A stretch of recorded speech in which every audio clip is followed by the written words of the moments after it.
Good morning, everybody. Welcome to our first Beit theory. In this program, for this week, Parashat Mishpatim, you are going to be introduced to a very, very important case. And every single one of you, even if you're not in the jury, will actually have voting power and will determine the outcome of this case. This is based on a real case that happened just 2 years ago in a school in Boston. And the case was chosen and for all of you to be able to chime in. The reason you were asked to bring your laptops, which should be closed right now, which should be closed right now, is because in the middle of the program, you're going to be asked to do a polling, to vote. On your desktop, you will see a poll everywhere icon. You'll click on it and you'll be able to vote in 3 seconds. The jury, you have your own unique voting. You do not need your laptops. You've been given voting cards.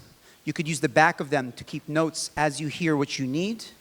And then at the end, you're going to be asked to vote. You will vote anonymously, bend the paper, and you'll submit it to the court. And with that, we are going to begin. Let me just give you a few rules. There is no talking in a courtroom. You need to listen to the case very intently. Listen to the evidence. Beware of theatrics. Don't let them skew your judgment. And make sure to be incredibly respectful. That means no side conversations at all. At all, at all. A lot has been prepared for this. Let's enjoy our day. All rise, the honorable judges.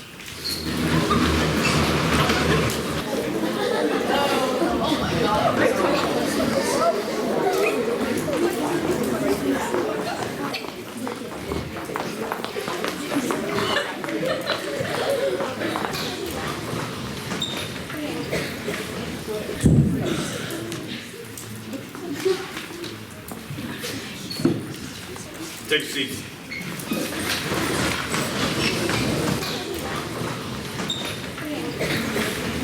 Rabbi Abbo, I believe you have the information of the case that's on the docket today? Yes, I do. I'm going to read it to you just now. Basically, today's session, we're going to start by telling you guys a little bit about the case. You guys are going to have a chance to vote, to give your initial response, just your first impressions. I'm then going to introduce you to our plaintiff and to our defendant, who are both going to give you open statements, as well as providing you guys with their evidence and their witnesses, which will happen in witness testimony. Of course, we're going to have our closing statements. In between, you're going to have a second chance to vote. The audience is going to have a second chance to vote and see if they can retake their opinion. And then at the end, you too will give your final verdict. Of course, the jury will give their final verdict at the end, and the judges will give their ruling as well. Today's case essentially boils down to a very simple question. We have a plaintiff and we have a defendant. The plaintiff is going to claim the following. The plaintiff is going to claim that the defendant shamed and defamed her because the defendant posted on Instagram, on the Instagram page, that she is a bully.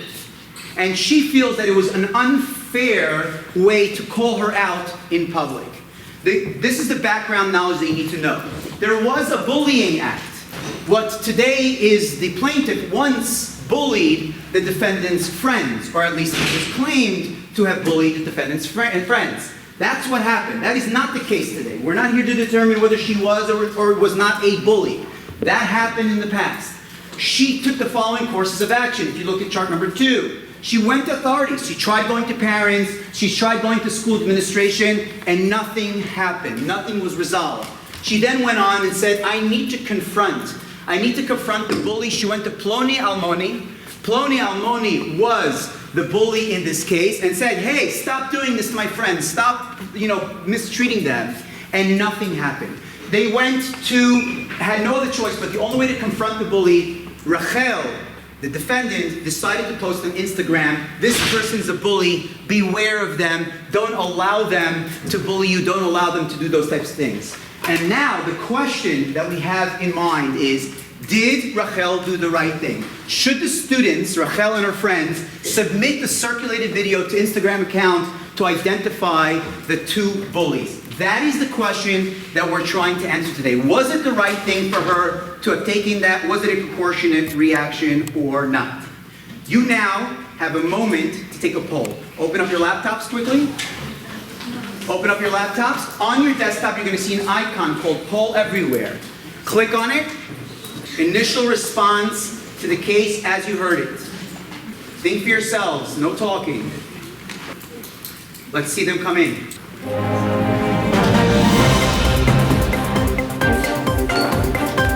Okay.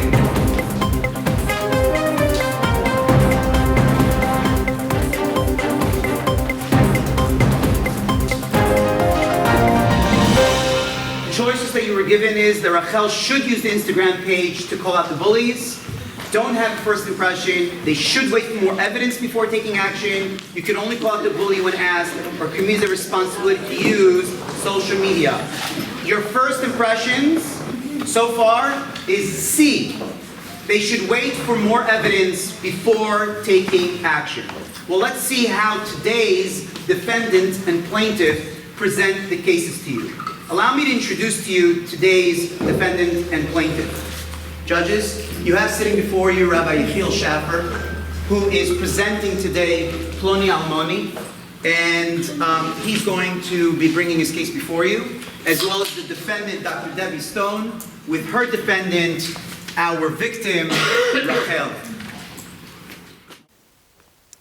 When you're ready, counsel, opening statement for the plaintiff. Thank you, Your Honor.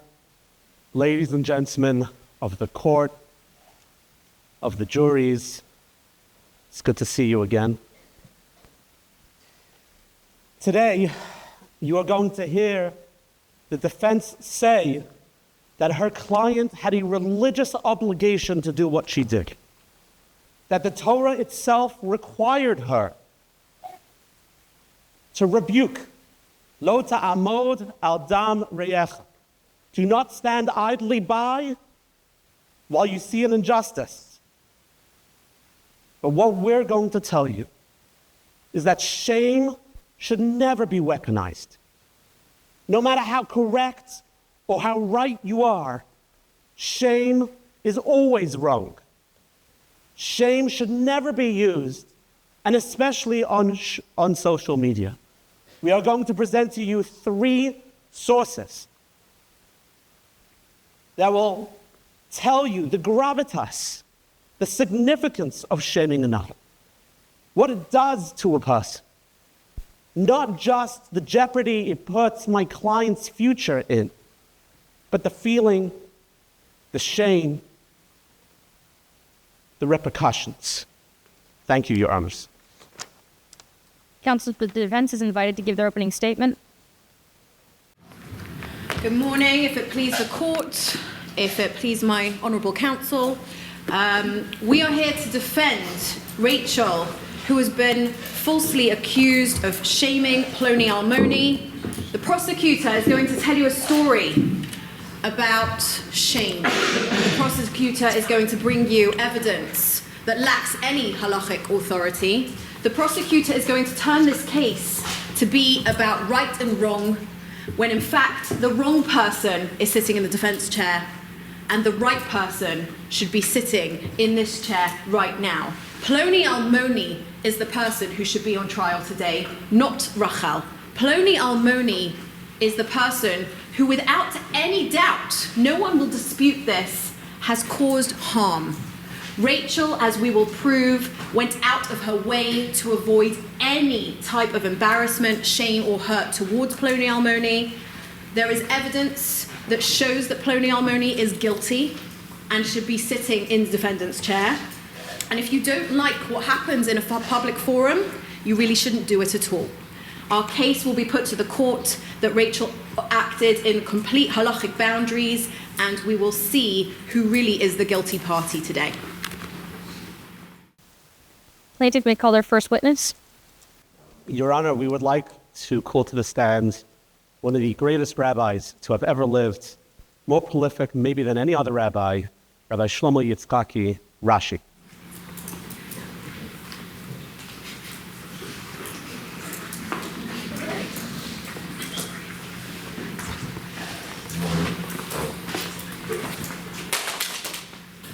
I'm good at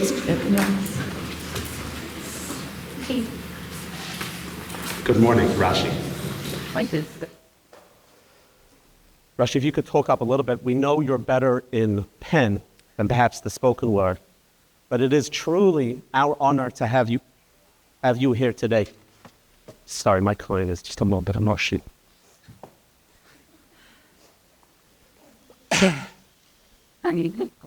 Rashi, you have a lot to say on everything, really.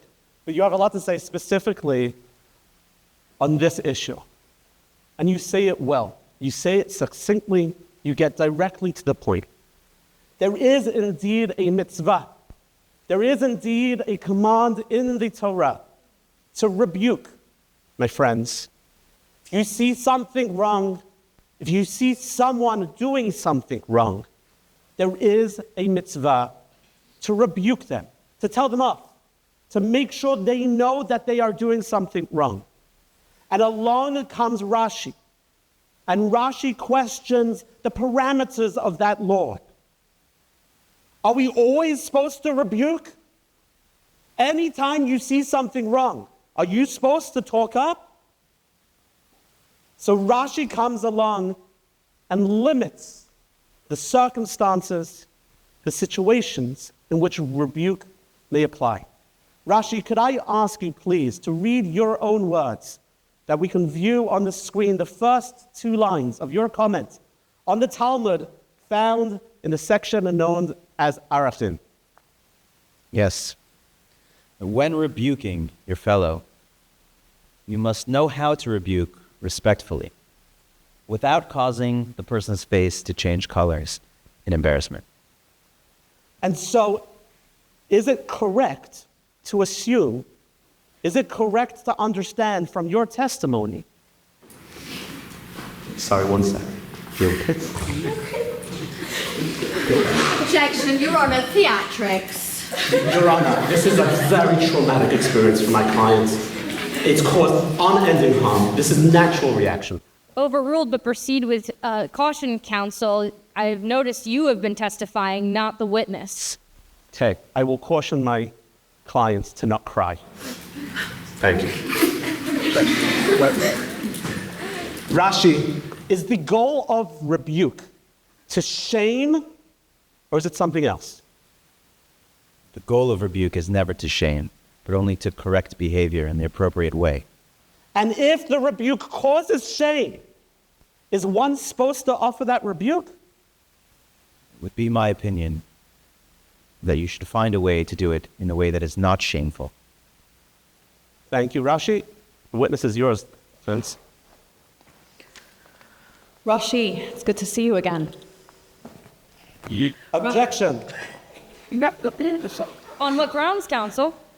It sounds like they have a prior relationship. It just... Overruled. Proceed. Rashi, would you be kind enough to read the 5th word of your commentary? Respectfully. No further question. Okay, thank you, Rashi. Your testimony was indeed respectful. Not sure what that word does for the defense's case. The prosecution would like to call to the stand. Prosecution would like to call to the stand Rebbe Abba of the Talmud.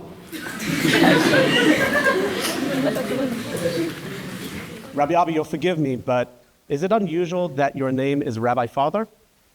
Yes, it's very unusual. Okay, just always wants to ask you that. Could I ask you, we're going to start off. Welcome to Miami, to the beautiful courthouse in Miami. Thank you. We're going to begin, if I could just ask you to read the source in which you yourself are quoted. Yes, there is a mitzvah for a person to say that which will be heeded.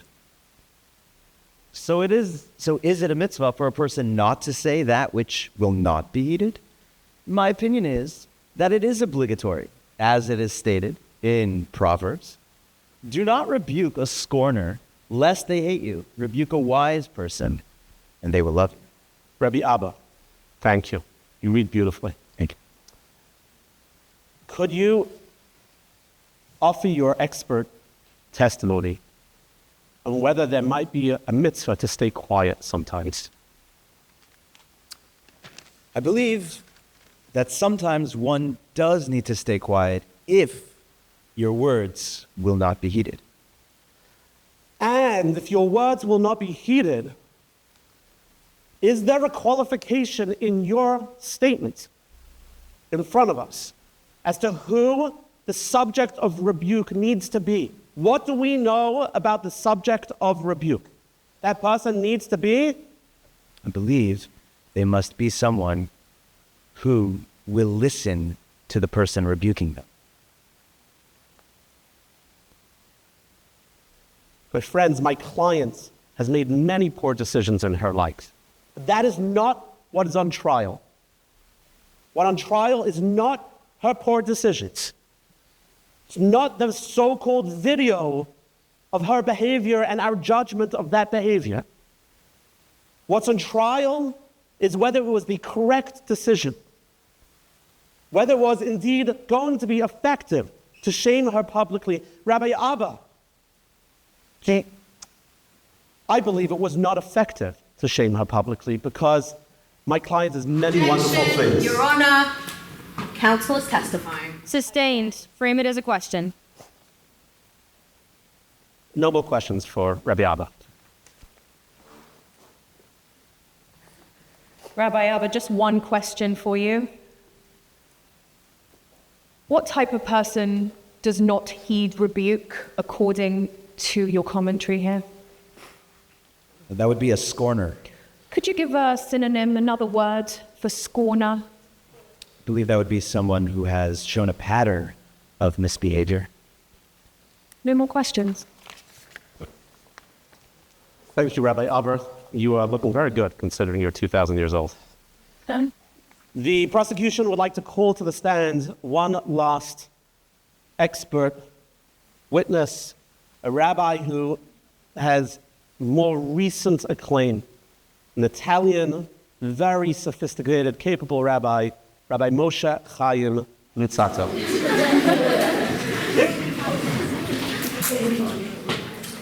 Rabbi Luzzatto, I know your natural language is Italian. Are you okay if we proceed in English? Yes, we will be okay.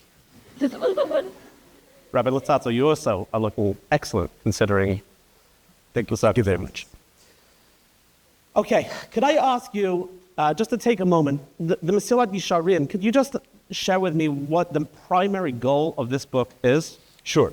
When I wrote this book, it was meant to be a way to enlighten the people with knowledge that they already know for how to achieve great spirituality in their life. And so the ambitions of this book are great. Yes. Correct? I would agree. And your goal was to offer advice and guidance to us in how to live our lives. Correct? That is correct. So can I ask you please to read the selection from chapter 20 of your Mesilat Yesharim, beginning with the Torah commandment? Yes, of course. The Torah does, in fact, command a Jew to rebuke their fellow Jew. Often a person attempts to rebuke sinners at a place or time when their words will not be heeded, and this causes them to breach even further in their wickedness. Rabbi Luzzatto, Yes. I'm sorry for interrupting you. Your reading is impeccable.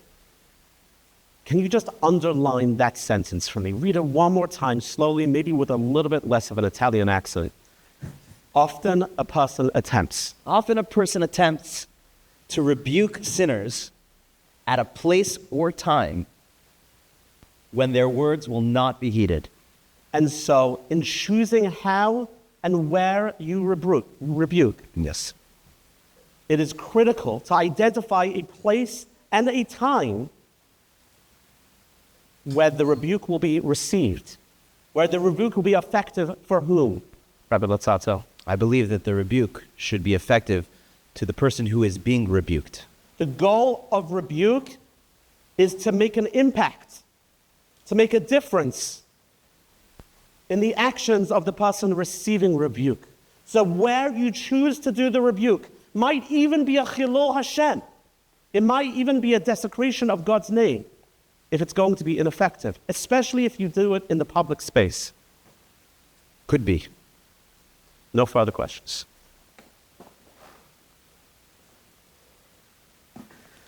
Rabbi Lotzato, I know you already explained to the court the purpose of your book. Can we reestablish what type of text this is and to what extent it is a legal document? My book is generally referred to as a book of Musar, which is a book for people to read to learn how to be better people and connect better to Hashem. I don't think I would classify it as a work of authoritative halacha. Thank you. No further questions. The prosecution at this point rests its case from an evidentiary perspective. Does the defensive witness just call? Yes or no? Please call your first. If it please the court, the defense calls Moshe Rabbeinu to the stand.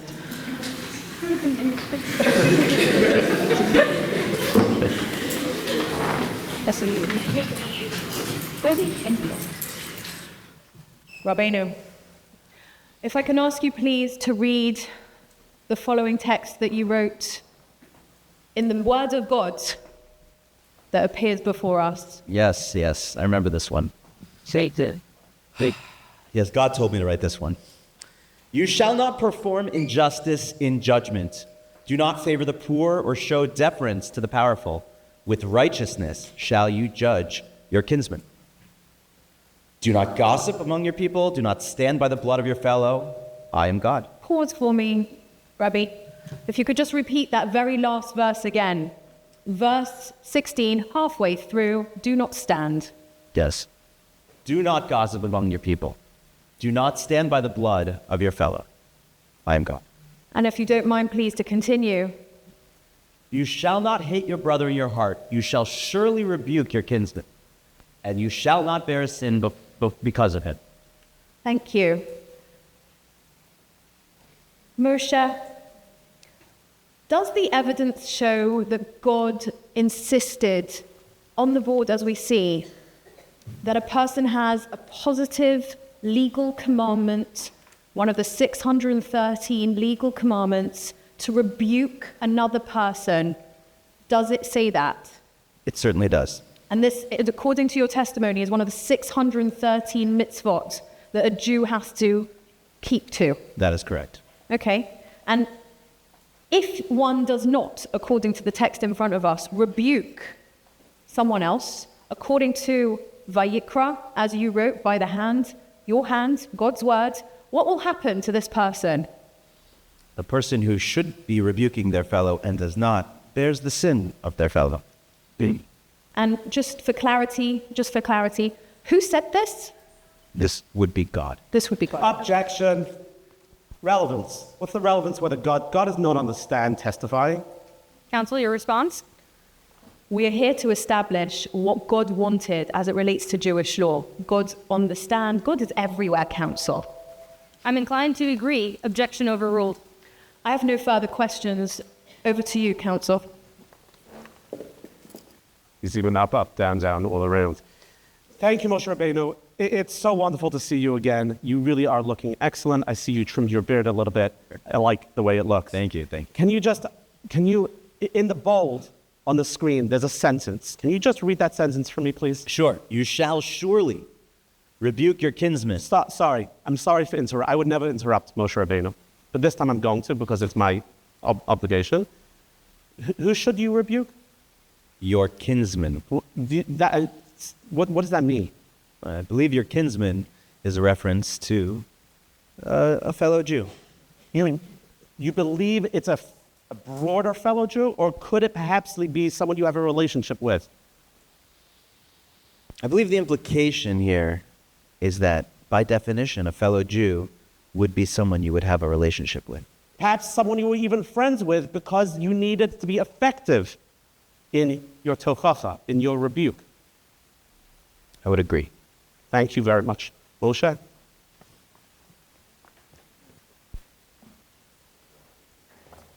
Defense calls commentary so that prosecution counsel doesn't have to give his own commentary. We're going to call our own commentary. The Kli Yakar, please, should come to the stand and give expert witness. Well, hello. Clearly, the text needs explanation. We all know that the original Bible text needs explanation. Therefore, Rabbi, if you would be so kind as to read your commentary on what the idea of not bearing a sin means. Earlier, we had the testimony of Moshe Rabbeinu, who said that if you do not rebuke, the sin comes back to you. Can you explain this to us, please? Sure. When the Torah says that you shall bear the sin if you do not rebuke, it implies that failure to rebuke will result in the sin being carried by you. For all of Israel are responsible for one another. One who acts as a guarantor for a loan sees that the borrower is waiting for the money he fears is being held responsible due to the guarantee and will therefore rebuke the borrower. So too, the responsibility of all Israel should motivate in rebuking a sinner. After the rebuke, one can no longer be held responsible for his fellow's transgression, as strict justice will not allow someone to suffer for their fellow actions. Just pause you there, if I may. Rabbi, can you tell us, does your commentary suggest the responsibility is just for a friend, as my learned counsel would have suggested in our last evidence? No, it would be anyone who would be in your society along with you. Excellent. And the second question for you, Rabbi, there is an analogy that you bring in your evidence. If you could just read the analogy to help our court understand why my client felt it her moral, ethical, and legal responsibility with your analogy, please. I believe that just as someone guarantees a loan, that they become connected with the person and their responsibility, so too the Jewish people are connected with one another through a shared responsibility. And last question for you, Rabbi. In your commentary, do you or do you not create a second analogy as it relates to if you are on a boat with another person and the responsibility that you have if you're witnessing them? Please go ahead. Why are we talking about boats? What's the relevance? Your Honor, if you give me just one moment, I think it will all become clear. Proceed with caution in this line of questioning. Yes, in fact, I do. I do compare this to people together in a boat, that if one person is making a hole in a boat, we all go down. And so it is the responsibility of the entire crew to make sure that no one sees the boat go down. Thank you. Rabbi, it's so good to see you again. I believe you were the rabbi of Prague, correct? Yes. And you had a synagogue position as almost the chief rabbi of Prague during your lifetime, correct? I did. Objection, Your Honor. Can they catch up later? Overruled. It is practice to establish the credibility of the witness with their qualifications at the outset. And I don't think, thank you, Your Honor. I don't think anyone here is questioning your credibility. I'm just curious, this text we're looking at, when you wrote it, are you writing a legal text that is telling your congregants, your people, how to fulfill their legal obligations? Or was it perhaps some inspiring, beautiful teaching of us all being in a boat together? I'm glad you find my teachings inspiring. I hope that anyone who reads my teachings will be inspired to follow the laws of the Torah, of which I believe I am giving commentary. Is this a Jewish legal work, or is this a work of drasha, a work of inspiration and inspiring your congregants to be better in their lives? I would hope that the halacha itself would also be inspiring. 100%. Thank you. No more questions. We're going to call our last witness again. Pischei Tshuva, please, should step up to the stands. And if you could, just for a short, brief moment, as has become our custom, could you share your credentials? Could you tell us, Rabbi Avraham Tzvi Hirsch, what it is the purpose of your writings? Yes, these writings are purely practical halacha. Practical halacha. And for those of us who are not completely well versed in what that means, what is practical halacha? I believe that in my writings you will find what I believe to be the correct way that a Jew should live their life. And is this, according to you, legally binding? Halachically? While there are many opinions in many areas of halacha, the opinions that I put forth in the Pischei Tshuva, I believe, are the correct halacha. Thank you. In your extensive commentary, one of the things that you caution anyone who's considering rebuke is that they should not be scared of over transgressing a second concern. What would that concern be, please? Could you share it with us? Yes, generally it is a concern of lashon hara, of speaking evil of others. And so according to your testimony, according to your evidence, there might be a concern that there's lashon hara, that we're going to hurt someone else, we're going to speak badly about someone else. According to your testimony, according to your evidence here, how do you rule? Should a person be concerned about lashon hara and not rebuke, or should a person not be concerned about lashon hara and go ahead and rebuke? Let me draw you to the right line if you need a little bit there. I do think that it will depend on the circumstances. I think that a person in every moment has to be conscious of the different sides of the different halachot that might come into play. Sometimes it is rebuke, and sometimes it is lashon hara. If you could just kindly, after the 3 dots, read the very last paragraph. The general principle is that if the intention is to cause harm to the first person, then it is lashon hara. But if the intention was for the benefit of the second person and to save and protect them, then it is a great mitzvah. Thank you. Thank you very much. The witness may receive one cross-examination question from counsel, and then we must move on to our closing arguments. Thank you, Your Honor, for giving us just a moment to ask one clarifying question. In the text that we have in front of us, the third line, can you just read the last word on the third lines? Yes, this would be one's friend. One's friend, meaning the rebuke you offer has to be to one's friend. Might it be because the person you are rebuking needs to have the ability to hear what is being said, to change their lives? Certainly, change is the goal. Thank you. No more questions, Your Honor.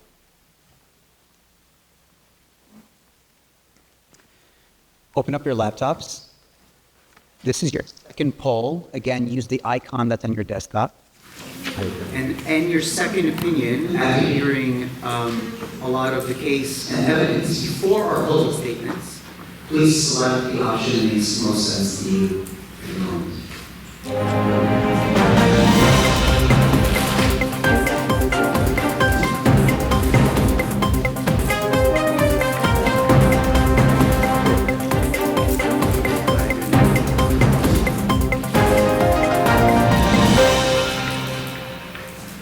Go for it. Go ahead, do it now. Your Honors, ladies and gentlemen of the jury, the juries, both our middle school jury and our esteemed upper school jury, some of the finest jurists in all the land, They're some of the finest students in all of America. Indeed. What is not on trial here? What is not on trial here is the behavior of my clients. My client is not on trial. We all sometimes make poor choices, and we all have lessons to learn about our poor choices. But when you're thinking about what should happen, you should not be thinking about the poor choices my client might have made. But rather, what is on trial are the poor vigilante choices of the defense. And while her intentions may have been noble, she wanted to make the world a better place. You and I know the world is not made a better place on social media. You and I know that while her intentions may have been good, she may want to have taught my client a lesson. We know that the best lessons are not taught through shaming on social media. And so I thank you for your time. I thank you for your attention. We all make mistakes. I ask you, would you like a friend, or even worse, someone you don't know, to highlight your mistakes on social media? I think not. The prosecution rests its case.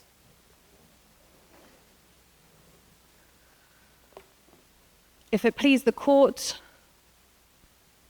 juries, member of the jury, did my client approach the bully as was her halachic responsibility according to all the evidence? Yes, she did. Did she go to an authority figure? Yes, she did.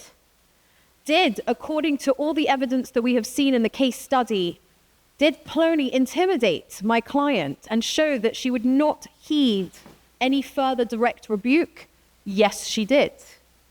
And so did my client, with good intention, with nothing to gain for herself, did she try an avenue that had not yet been explored? Yes, she did. Plony is trying to sue my client for defamation, to say that my client embarrassed her publicly. If you do the crime, you should do the time. My client posted something that happened. It was accurate. It was real. She was not trying to help anybody, including herself. She was only trying to make the world a better place. She has no prior motive to defame Plony here, but Plony had what it's coming to her. And really, again, my client has only good intentions. She's not really the one who should be on trial today.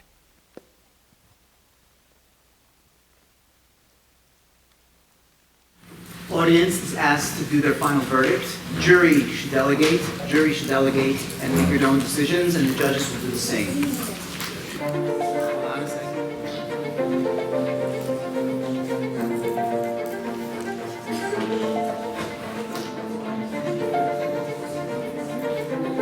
Go for it.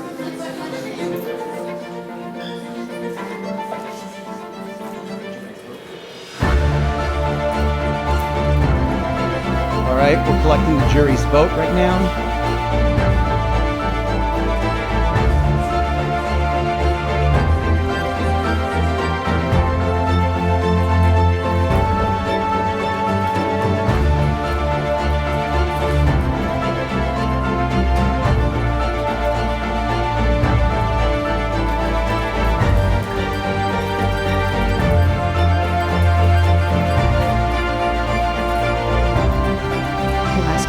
Can they appoint a foreman to read out Yes. the verdict? Let me get a foreman. Get a foreman. Stay here. We're going to have the foreman of each group read for us, out of the 12 jurors, what their decision was. Right.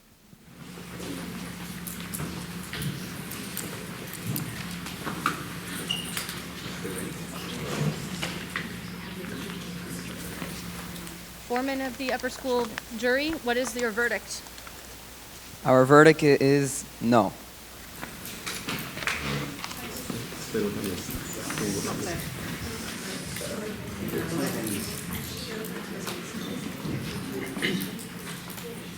The question that was asked was, should Rachel have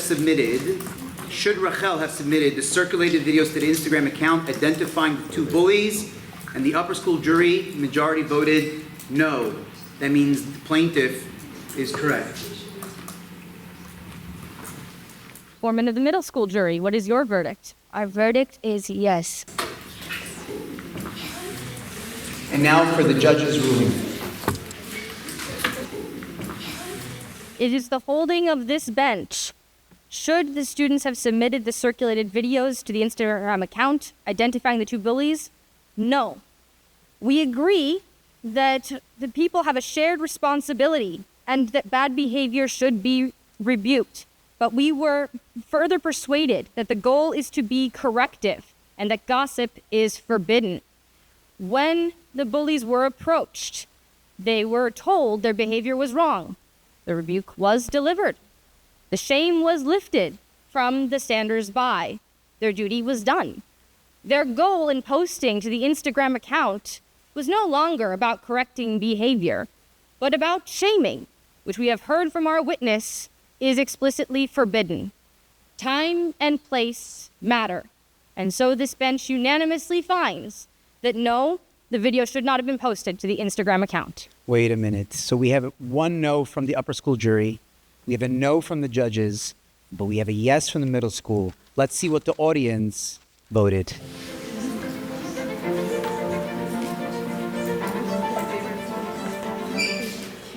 Yes, we have a tie.